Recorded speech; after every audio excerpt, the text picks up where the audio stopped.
Sportsnet News brought to you by the letters UGLY. You ain't got no alibi. It's an ugly show. That's what happened to the Raptors in Orlando. The union is resorting to personal attacks. Things also getting downright nasty on the lockout front. Speaking of ugly, the Leafs and Sens renew their bitter rivalry. Giddy up, let's go. Not quite, but with St. John's and Bingo start one of their own. Straight to the ball. Loose ball intercepted. Ugly performances all around. Just who's the worst pivot in the NFL? The team knows he's not playing well. He knows it. Nothing ugly here, though. Two NBA superstars clash in the desert. And definitely nothing ugly about Anna and Tara. What do they have in common? Find out on Sportsnet News.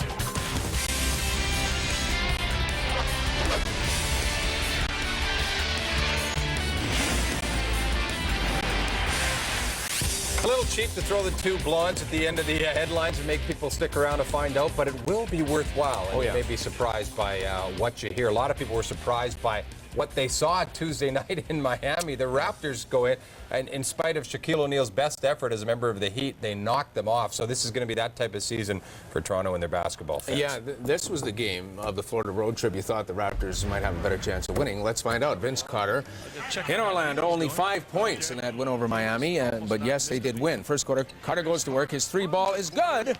And the Raptors, though, still down by 8 nearly going. We've got more from Vince, though. He drives past Steve Francis, lays it in, plus the foul, part of a 16-4 run. But again, the Raptors are down by 1 point. Late in the first, Steve Francis pulls up. He is the franchise, that's what they tell us.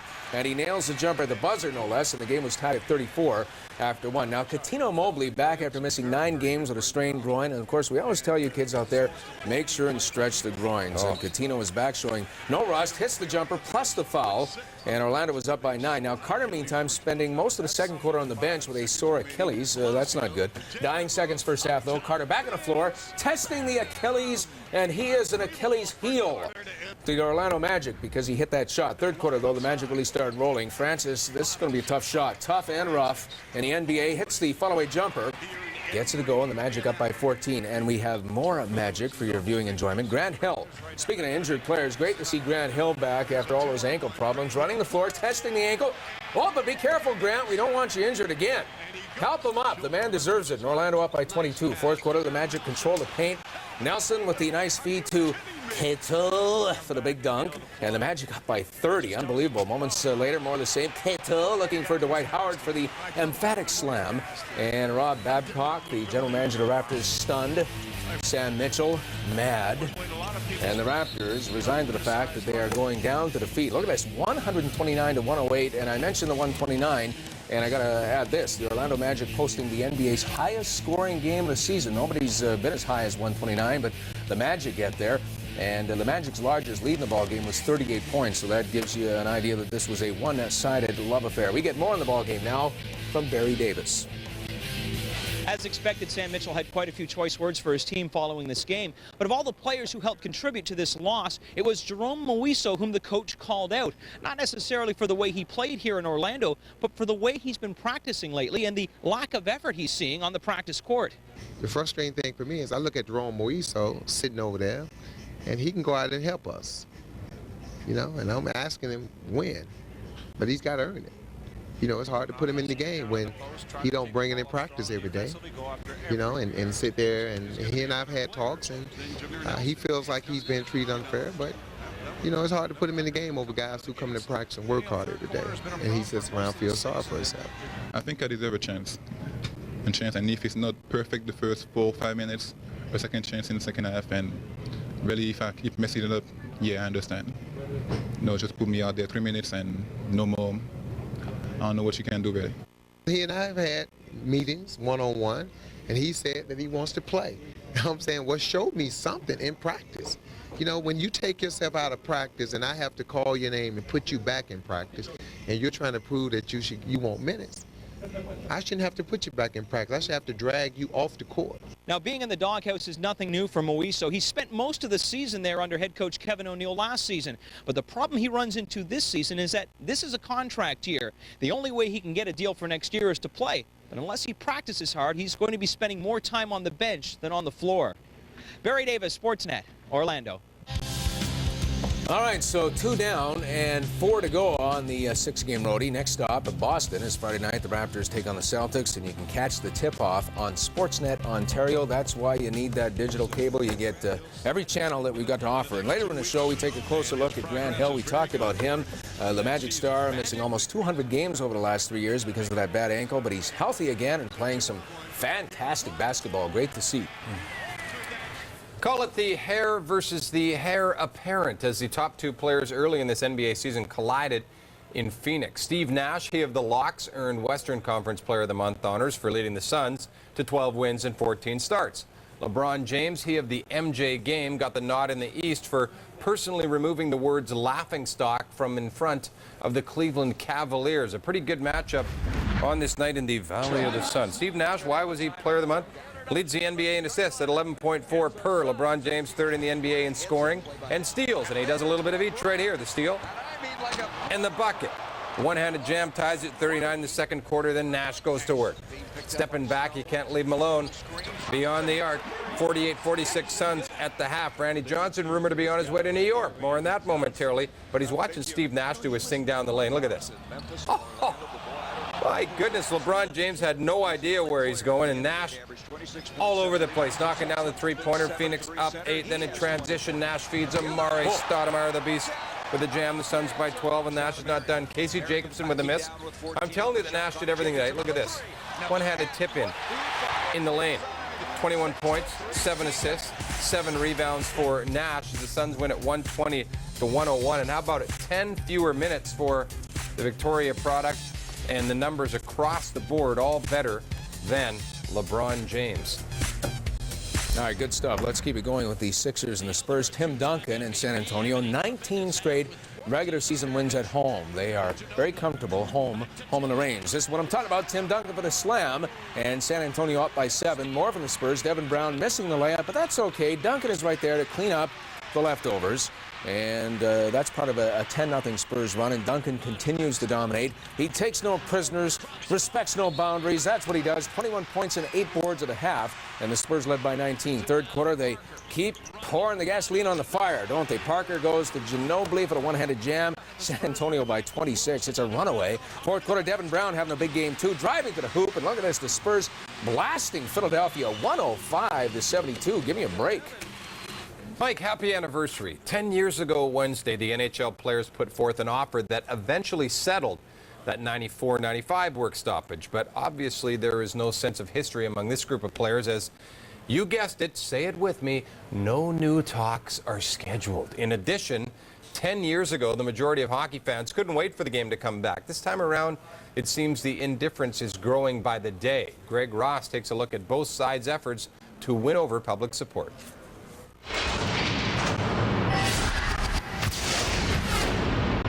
With the U.S. election all wrapped up, Bob Goodnow and Gary Bettman seem to have picked up where Bush and Kerry left off on the campaign trail. Bettman is currently spreading the league gospel in Western Canada, making an appearance in Calgary, while Goodnow hit the radio airwaves in Toronto. Despite their reappearance in the public eye, nothing has changed. Both sides continue to blame each other for their impasse, and neither side is budging from its stance. The union is attempting to preserve the current system to the extent they can. They're trying to put Band-Aids, tinker with the current system. The best analogy I can give you is we've had a car wreck, and we're trying to buy a new car, and the union is insisting that we buy tires for the wrecked car. We need a fundamental change and a new system in order to move forward. For Gary to even suggest, like he does again, the union wants status quo. Well, that is such a lying crock of crap. We've made proposals and concessions worth hundreds of millions of dollars. If you know, I mean, if he says that and people listen to that, it's kind of like, come on, you know, let's get real about it. If we want to speculate and say there is a strong belief among NHL execs there will be hockey in September, and through due process, the concept of replacement players will soon become a priority. League sources are convinced if the doors are thrown open next fall, prominent players will return, paving the way for others to follow. But Canucks captain Marcus Naslund doesn't buy that for a second. It's not the NHL with replacement players. I have a very tough time seeing that buildings will be filled and fans will be excited watching everyone that never had a chance of making it, or the bottom part of the league play. So I think that the fans are out there to watch the best players play, and that's how you identify the players with the team. Maybe it's a little too early to be looking ahead to next season when there's still hope of salvaging what's left of this season. But in order for that to happen, both the owners and players will have to put their differences aside and get back to the bargaining table. Greg Ross, Sportsnet, Toronto. All right, it was raised there by Marcus Naslund and shot down. Sportsnet.ca wants to know, would you pay to watch replacement players? Quite simple, yay or nay. You don't get to be president without knowing how to play the political game. And during his trip to Halifax Wednesday, President George Bush suddenly became a fan of the ice hockey and weighed in with his thoughts on the NHL lockout. As I prepare for a second term in office, I look forward to a successful working partnership between our two countries. Paul and I share a great vision for the future. Two prosperous, independent nations joined together by the return of NHL hockey.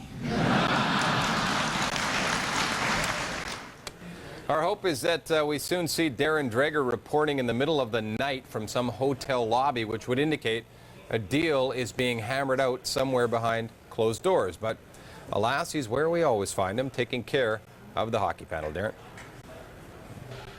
Thank you very much. While the commissioner's passport was well used this week based on his travels, Bob Goodenow delivered his message closer to home. I'm joined in studio by Bill Waters and Nick Iprios. And Bill, Bob Goodenow spent an hour with you on Toronto radio. Is that in response to what the commissioner of the National Hockey League delivered on his tour? I don't really think so, Darren. We had been trying to get Bob on, and he'd agreed last week to come on. I don't think he had any idea that it would be in the midst of Mr. Bettman's comments, but Bob was very good. I was very impressed with how forthright he was, how honest he was, and the impressions he left with me have made me feel even more strongly about the fact that there's not going to be any hockey this year. And the reason there isn't is because I'm as firmly convinced that the ownership is going to get a hard cap when they settle, and after talking to Bob, I'm even more convinced that the players aren't going to give them one. What about the vaunted proposal that we've been hearing about from the NHLPA? Is it forthcoming? I said to Bob, it was 1 year ago today that 10 years ago today, December 1st, that he made the proposal in '94, and he laughed at me. I've got to feel that there isn't a proposal at this point. There may be one, but he sure isn't letting on that they're going to present one. And I even asked him, I said, if you don't talk to Bettman before he cancels the season, I think you should lose your job along with his. And he just kind of snickered. Like me. Yeah. So, it was, I was very impressed with Bob Goodenow's honesty, quite frankly. Well, and the bottom line, too, is if there is a proposal, it's a timing issue. And really, there needs to be pressure, and there still isn't pressure here in early in December. What's up next for the commissioner? We know the general manager's dinner, don't say meeting, the dinner in New York, and then after that? Well, his American passport gets busy again, and it comes right back to Canada. He's made it abundantly clear he's available to all teams, and one of the teams that we mentioned the other day on Hockey Central was the Toronto Maple Leafs. He will be in Toronto next Tuesday, and much like he did in Calgary and Edmonton, he'll talk to a few people. I imagine because Toronto's the biggest market in Canada, it'll have a tremendous corporate feeling to it, and don't think that the teacher's pension plan won't have a few questions for Gary Bettman as well. Speculation has the Maple Leaf Sport and Entertainment losing as much as $15 million a month. Oof. Well, they can afford to lose it. That's the one, because they've made it. Yeah. They can For how long? They can get some losses to write off against their profits. Bill, you think the dynamics of this dispute are about to change? In what sense? Well, just what Nick and I have said. I've said there's no proposal. Nick knows there is one. So somewhere along the line, there's going to be a change in what appears to be a go-nowhere solution. And that's what I would think, that before it's over, Bob has to get another proposal, and Bettman has to get in touch with Goodenow to encourage that. I can't see them sitting there like two bumps on a log as the bus goes over the cliff, and they don't even have their parachute ready. And just a quick note for the general managers meetings, they aren't mandatory, and apparently a few GMs will take up that offer because Kevin Lowe won't be there. We're told more than 20 and less than 30, which is very surprising to me how a GM doesn't really want to be there. Wouldn't you consider it a career-limiting move? Well, Lowe had shoulder surgery a couple of weeks ago, so perhaps he's still recuperating. Will it be the NHL's last supper? That might be a tad overstating, but the general managers are set to meet the brass for dinner, and I'll be in New York to serve up the appetizer, if you will, on Sportsnet News. All right, thanks, guys. Still to come, will Randy Johnson finally become a New York Yankee? The Russians are in Wild Rose country to face the best the West has to offer. Meantime, the Quebec League looking to the East Coast for 2 new franchises, and we'll tell you about changes in Leoland as Marty York has all the details.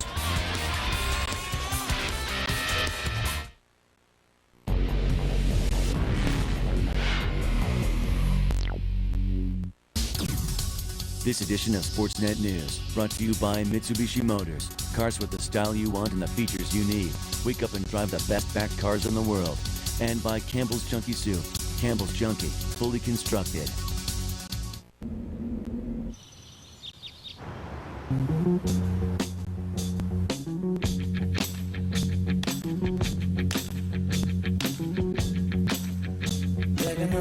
Nobody stands behind their cars like Mitsubishi.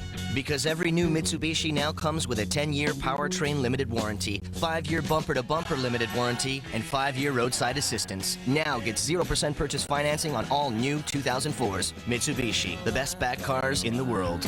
Bob, how many signals are there?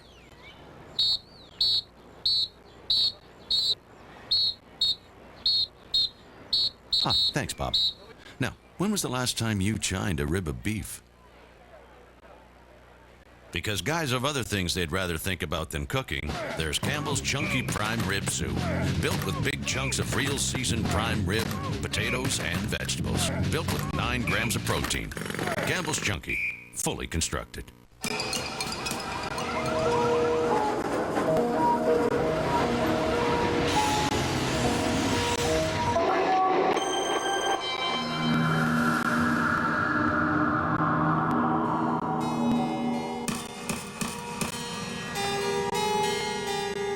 Suddenly, everywhere you want to go seems a lot closer.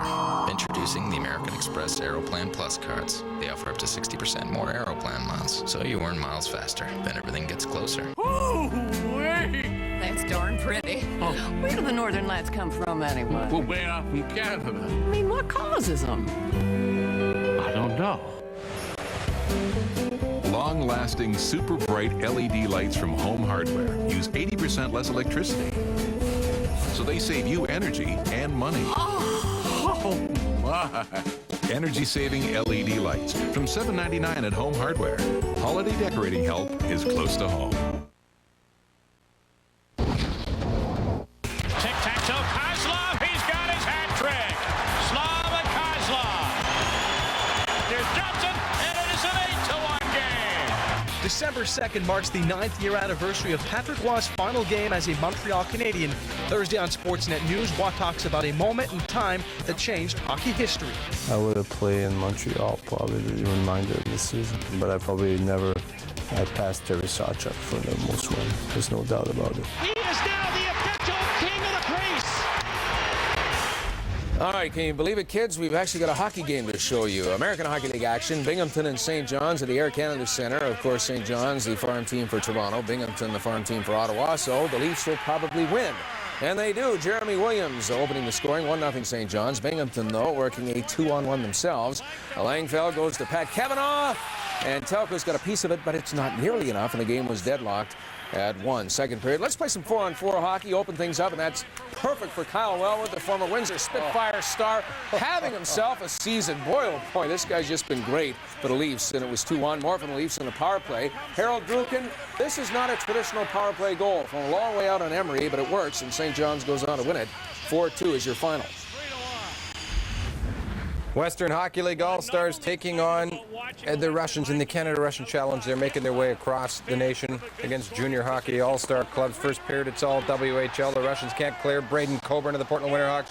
Shot stop, and Andrew Ladd scores 1-0. Now 2-0.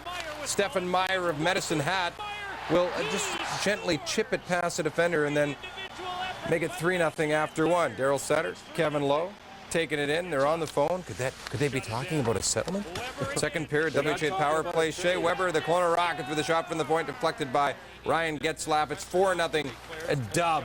Then the Russians on the attack. Roman Voloshenko right in, but stopped by Jeff Glass. I think that was Jan Brady's imaginary boyfriend's name. No, it was George Glass. Third period, 5-0 Western League. And on the power play, Ladd gets his second of the night, 6-zip. The final. Only you could make a reference to the Brady Bunch in the middle of a junior hockey. She wanted a little bit of attention. Beautiful. Because Marcia had all the voice calls. Find it here, right? The WHL and the Russian Selects Thursday night at 6 p.m. Pacific Time, 7 Mountain. Oh, you gotta love Bondo. And you gotta love this. The Q just grew by 2. The Quebec Major Junior Hockey League has awarded new franchises to St. John and St. John's next year. The team in St. John's, of course, replacing the Baby Leafs, who are heading to Toronto. Now, each city will pay a $3 million fee, and this is the first expansion since '99. Ultimately, the biggest improvement that we've done in the Quebec Major Junior Hockey League over the last 12 years is the quality of owners that we've brought to the league, and let me assure you that the people that we are introducing to you today are in the same boat, same quality of people. We are very, very confident that the city of St. John's will negotiate a lease with us now that we do have the franchise. And the resistance earlier was because they were hoping to obtain the franchise themselves. And speaking of the franchise, let's talk about Sid the Kid, Sidney Crosby. Unfortunately for Sid, Quebec over Rimouski 4-1, but Sidney Crosby for the Oceanics scoring his 19th goal this season, the only goal Rimouski got, stretching Crosby's scoring streak to 19 games. A golden season for the BC Lions, a year removed from their golden anniversary, has suddenly gathered a little tarnish. It began with that questionable quarterback decision at the Grey Cup and looks to be continuing with the exit of the man who oversaw the CFL's most explosive offense. Marty York explains.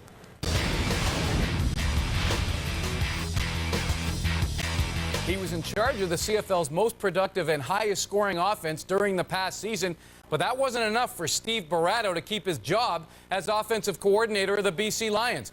Sources have told Sportsnet that the Lions will announce shortly that Barato has left the team after it became clear that he could not get along with the club's other offensive coaches, Dan Duraggio and Jacques Chapdelaine. The sources said the fairest way to describe this stunning development would be to say that Barato and the club reached a mutual agreement that it would be best if he left. Chapdelaine likely will take over as offensive coordinator in BC. Now, Sportsnet also has learned that Barato is not likely to be out of the CFL's coaching ranks for long. Sources say he is by far the leading candidate to succeed Tom Higgins as the new head coach of the Edmonton Eskimos, and an announcement to that effect could be made within a week. Barato has head coaching experience with both the Lions and the Stamps, and that, combined with his success in BC this year, places him head and shoulders above the other candidates.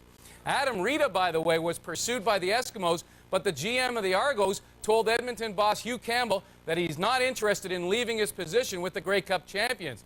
Both of the Argos coordinators, however, are interested in the Edmonton job, and both offensive coordinator Kent Austin and defensive coordinator Rich Stubler have been interviewed by Campbell. So has Calgary defensive coordinator Denny Crehan. Another candidate could be Joe Paupau, who's in a state of limbo as head coach of the Renegades, while the Ottawa ownership mess gets straightened out. I'm Marty York. I'll see you next time.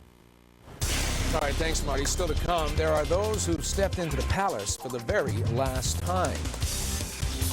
We proudly present a list of quarterbacks you probably wouldn't want in the big game. And what you talking about, Willis? Could the Bills actually climb back to 500? All of that and a whole lot more coming up on the news.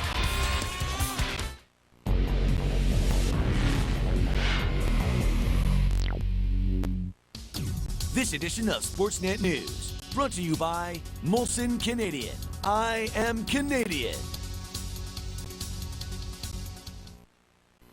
One Molson get-together pack? One Molson get-together pack.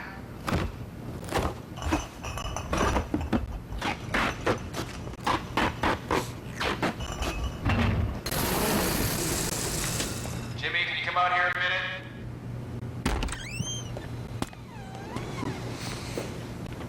Is there a problem? Now in Molson Canadian get-together packs, you'll find 12 Canadian, 12 Coors Light, and a really cool Team Canada hat or t-shirt. Must be legal drinking age, no purchase necessary. What are we stealing? Warner Brothers and Sportsnet want to get you in on the action. You're doing the recon work on our anniversary? Tess. Log on to sportsnet.ca now and play the Ocean's 12 match game for your chance to win a 2-year lease on an all-new 2005 Mazda 6, the internationally acclaimed sedan with the soul of a sports car. Ooh. Ocean's 12, in theaters December 12th.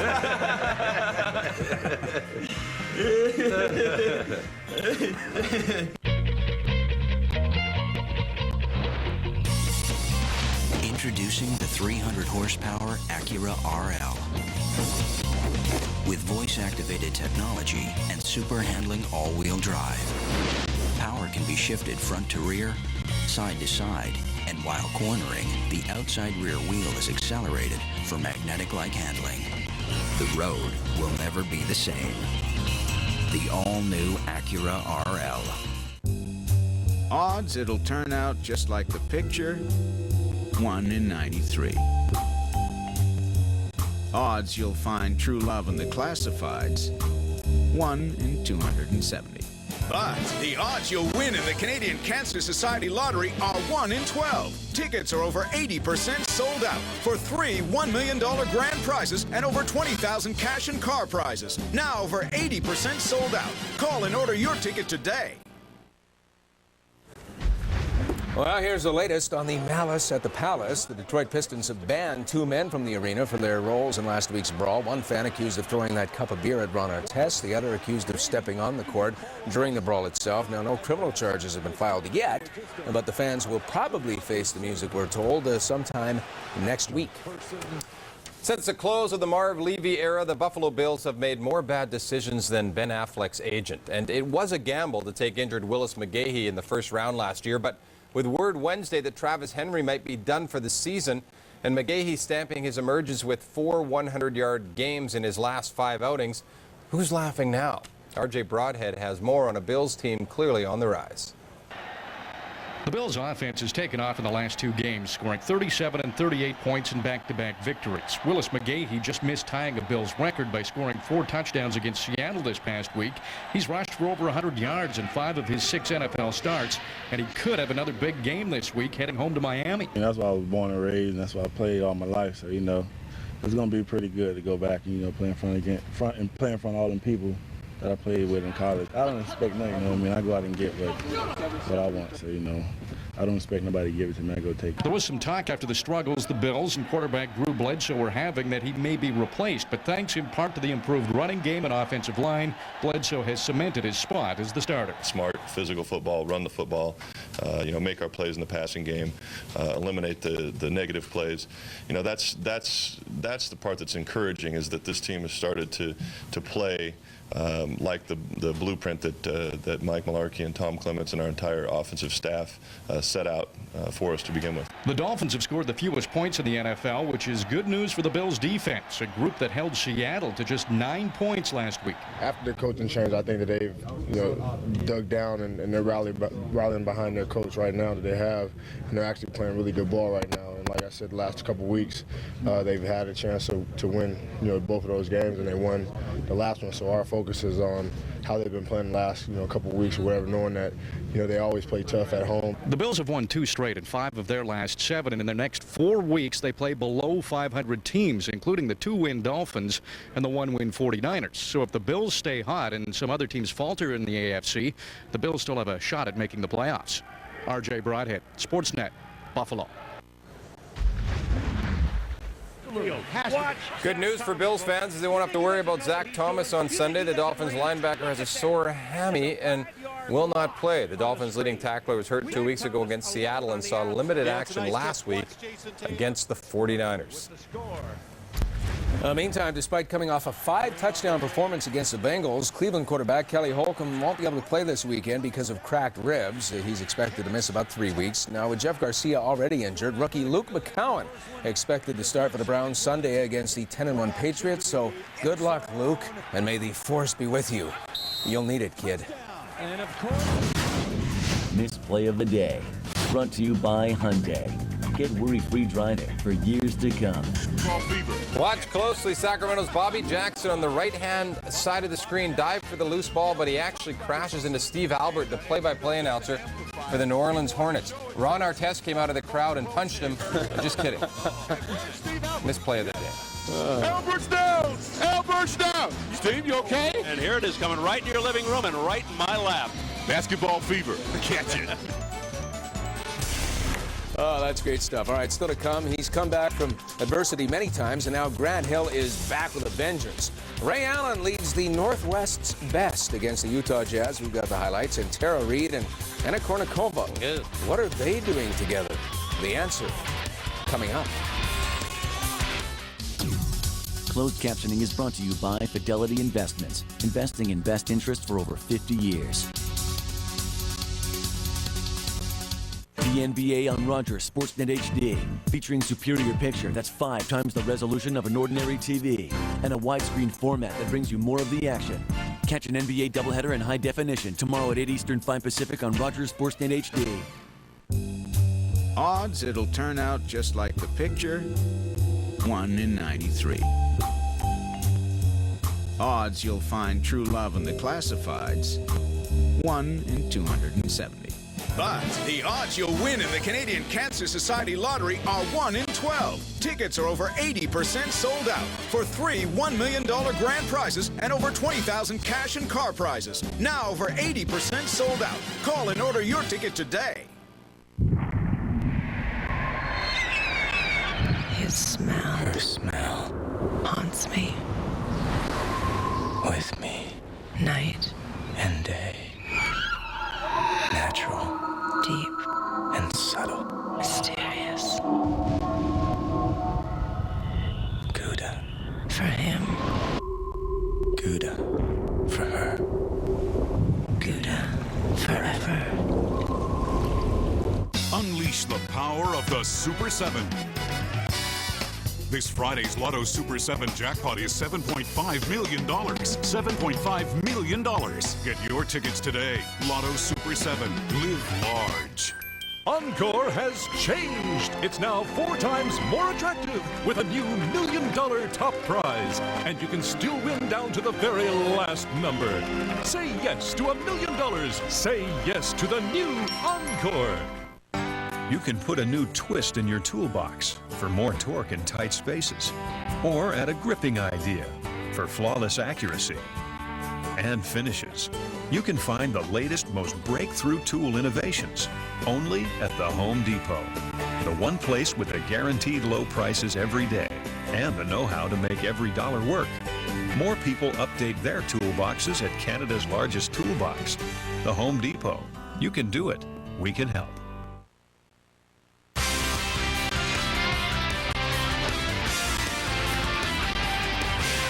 Along with one Michael Toth of a Calgary 2-7 fame. I'm Brad Fay of no, Do you remember that? no fixed address. I remember that a long He time came ago. in to my old station when I was just a kid, and you were just a kid too. He came in for a tour. Yeah, gave me the tour. I was interested in that. It's a long time ago.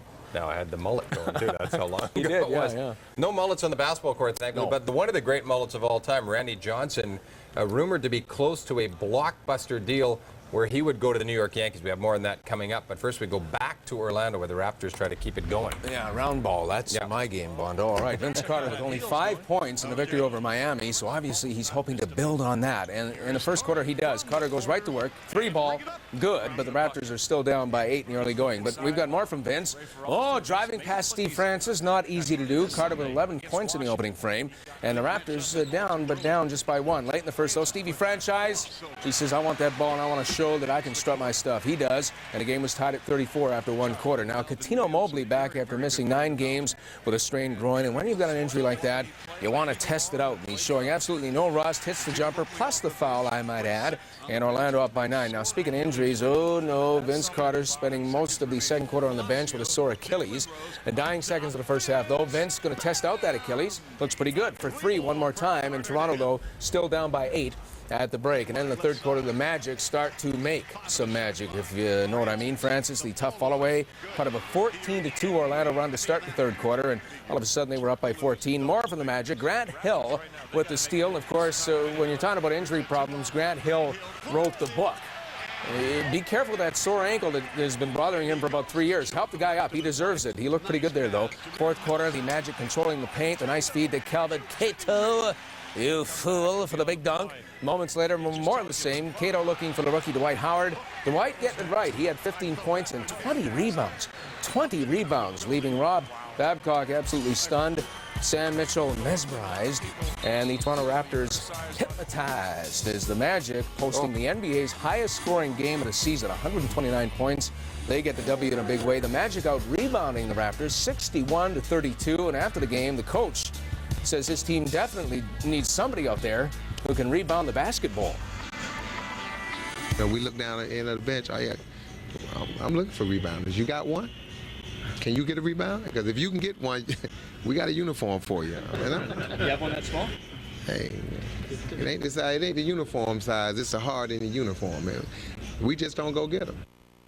Perhaps no NBA player in recent history has been tied more directly to his team's fortunes or misfortunes than Orlando's Grant Hill. Healthy, he would have been the perfect complement to Tracy McGrady. Injured, he sat and watched the team slide to the very bottom of the NBA standings. But with a surgically corrected ankle and a brand new running mate, the Magic are an early season surprise. Here's Barry Davis. 4 years ago, Grant Hill was considered one of the top 10 players in the NBA. But after a series of operations on his ankle, many had written him off. In fact, Hill himself had his doubts and still realizes there's no guarantees. I understand people and you know, I've said it before, I'm somewhat cynical myself, and I've, you know, but I also realize that a lot of people aren't sort of involved and understand everything that goes on and so on. And even with saying that, there's still, you know, there was still a risk, and there still is a risk. I mean, I'm not fooling myself. Not only is Hill back and playing injury-free, he is tearing up the league. Hill has played all 13 games for the Magic this year, averaging over 20 points, 5 rebounds, and 4 assists. But the numbers just don't seem to matter much to him anymore. I'm just glad and thankful for even the bad games where we stink it up. I mean, just to be able to go through that and walk off the court and feel dejected and feel like as a team you didn't do what you needed to do is something that when you're away from the game, you miss that, believe it or not. I'm a different person than what I was when I first came down here. And some may say better, some may say worse, but I think I've grown and matured and you know, different perspective on the game, on what's important, and you know, just I think all in all, a better person. Now, Hill says he's quite flattered with all the attention his comeback is receiving, but he's also a little bit embarrassed by it. You see, he doesn't think it's all that big a deal, but others do think it's a big deal. With all the negative publicity the NBA has been receiving lately, he doesn't mind at all being the center of attention on what has been one of the real feel-good stories of this year's NBA season. Barry Davis, Sportsnet, Orlando. All right, broadcasters have 2 career choices when they leave the booth, become consultants or become coaches. Mike Fratello is going the coaching route. He's expected to be named as the new coach of the Memphis Grizzlies Thursday, taking over from Hubie Brown, who had to step down because of health reasons. Fratello has been working as an analyst for the TNT network, but he's also spent 13 years coaching in the NBA, so he knows what he's doing. And the Grizz in action on this night, taking on the New York Knicks, and Lionel Hollins 0-3 while filling in behind the bench. Well, you might say in front of the bench in the NBA. Shane Battier doing his part, fakes the defender, and the Grizzlies by 4 in the early going. Second quarter, we have what we like to call a 5-shot montage from Stephon Marbury. It really heats up. He went 5 for 6 from three-point line, in fact, racking up 17 points in that second quarter. New York, in fact, finishing the half on a 19-8 run, and they led by 5 at the break. Marbury finishing up with 26 points. Wow, there you go. He had that hot hand. Fourth quarter, Junkyard Dog. Remember him? Jerome Williams lays it in plus the foul. He scored the Knicks' first 7 points in the fourth, and the Knicks eventually win 90-82. Good one brewing out west, the Jazz and the Sonics, and Darren Drager's favorite player, Carlos Boozer and company, looking to hand the Sonics their first loss at home. First quarter, the Jazz down 3. It's Boozer down the lane and throwing it down. 12 points in the half. The Jazz down 1 late second quarter. Game tied at 51. Vladimir Radmanovic with the 3. He can shoot. 13 points off the bench. Sonics up 5 at the half. Move to the fourth quarter. Ahmet Okur knocks it down, or Boozer knocks it down. It's taking the pass. Utah by 3. Time running down. Seattle down 3. Radmanovic gets himself open and gets a good look. And guess what? Sends it to overtime. 110 is the score after regulation. They're tied at 112 in the extra session.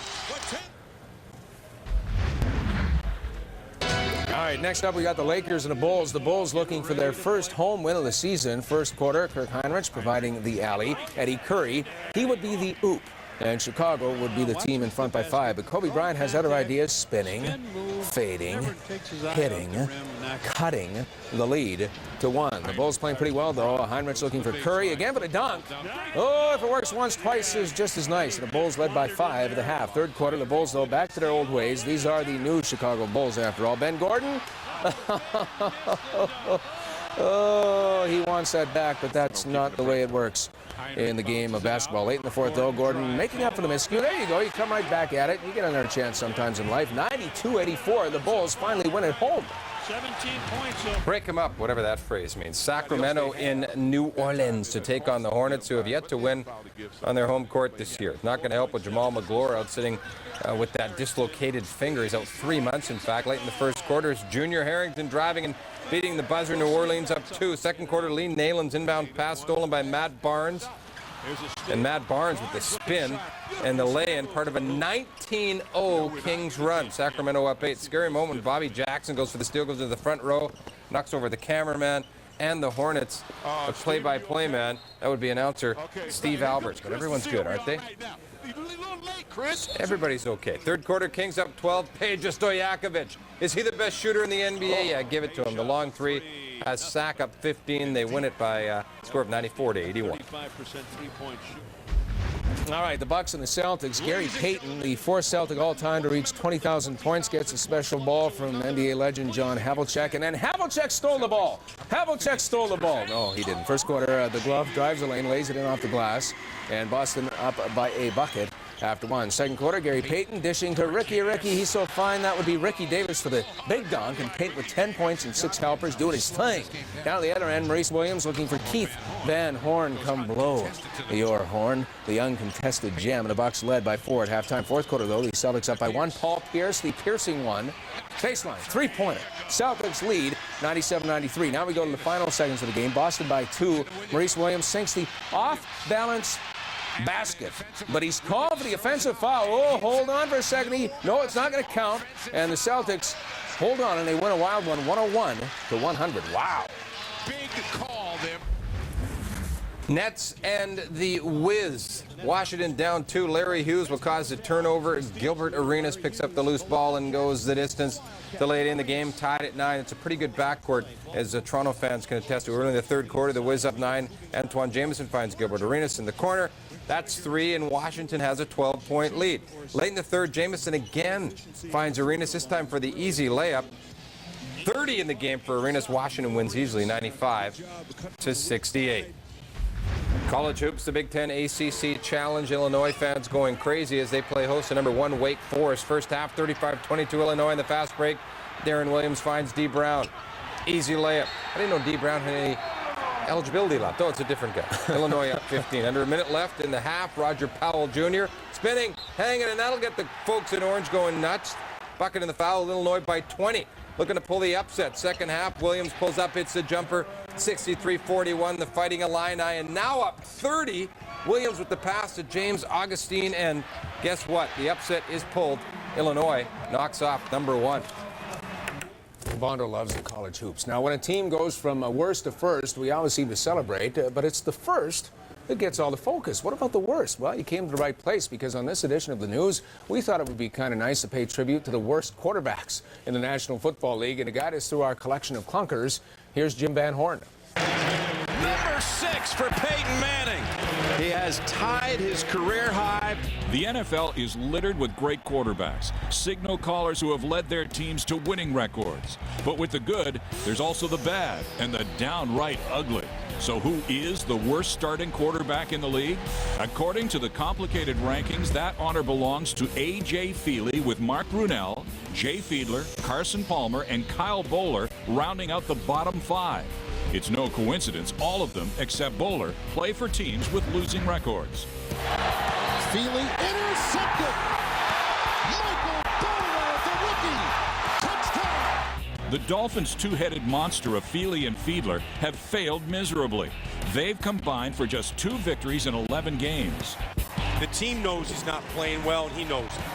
The Redskins brought in Brunell in the offseason, signed him to a 7-year, $43 million deal. However, the former Jaguar has been a flop, and a couple of weeks ago, he was replaced by Patrick Ramsey.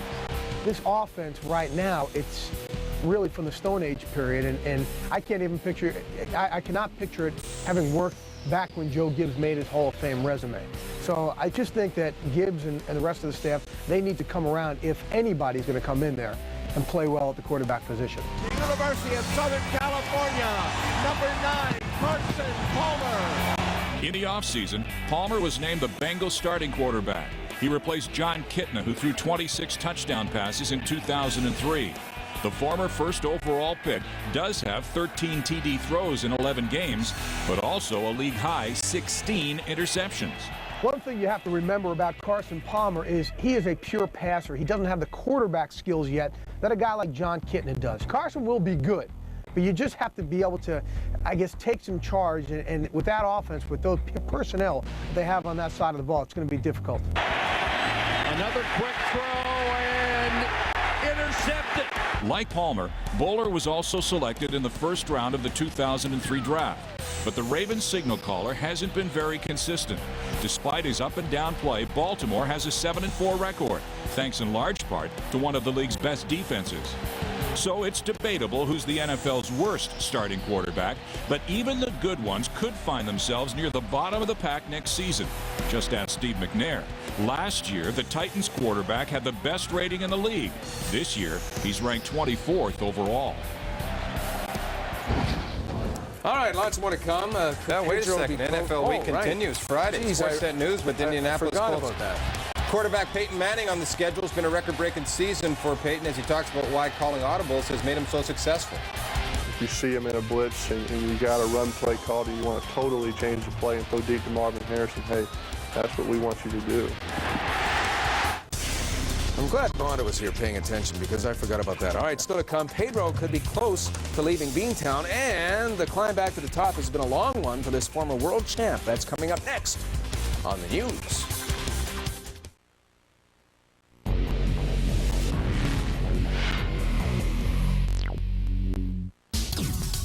This edition of Sportsnet News brought to you by Mitsubishi Motors. Cars with the style you want and the features you need. Wake up and drive the best back cars in the world. And by Campbell's Chunky Soup. Campbell's Chunky, fully constructed.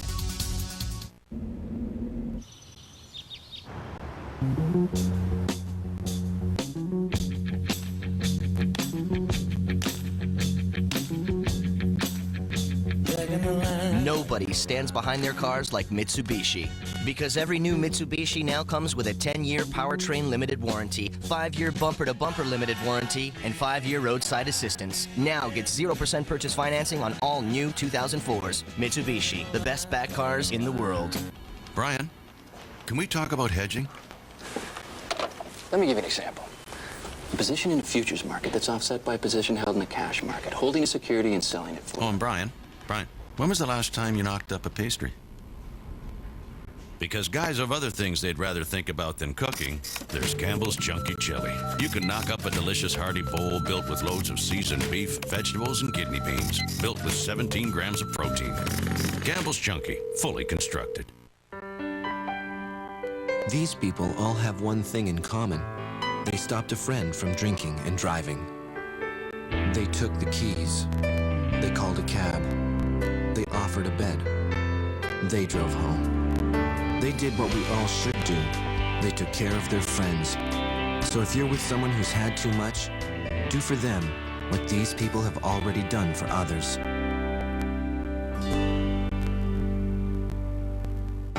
You can put a new twist in your toolbox for more torque in tight spaces, or add a gripping idea for flawless accuracy and finishes. You can find the latest, most breakthrough tool innovations only at the Home Depot. The one place with the guaranteed low prices every day and the know-how to make every dollar work. More people update their toolboxes at Canada's largest toolbox, the Home Depot.